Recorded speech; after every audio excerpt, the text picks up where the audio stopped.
Mga kapuso, nandito pa rin po tayo ngayon sa may PNP Custodial Center sa loob mismo ng Camp Crame kung saan nakadetain ngayon si dismissed Bamban Tarlac Mayor Alice Go. Sa ngayon, nakikita po natin tahimik po yung sitwasyon, wala masyadong mga movement. Pero mayat mayami nakikita tayong mga police personnel na nag-iikot dito at napakahigpit din po ng seguridad na ipinatutupad dito mismo sa PNP Custodial Center dahil nga po sa sinasabing death threat nitong si Alice Go. Kanina rin po ay sinabi ni PNP spokesperson Police Colonel Jean Fajardo na hihintayin nila yung magiging desisyon ng korte dahil nga po meron na rin pong warrant of arrest itong si Alice Go na paglabag sa Anti-Graft and Corrupt Practices Act.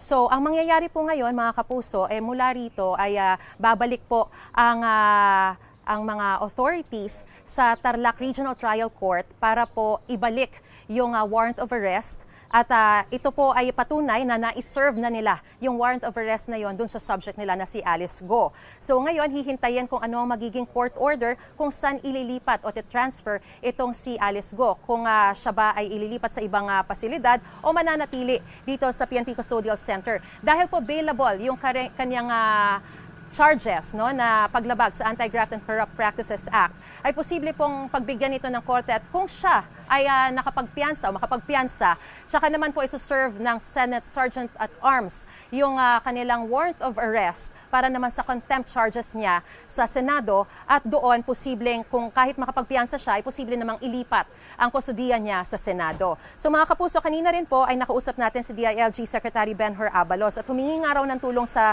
DILG at sa PNP si Alice Go dahil sa mga natatanggap niya umanong mga death threats.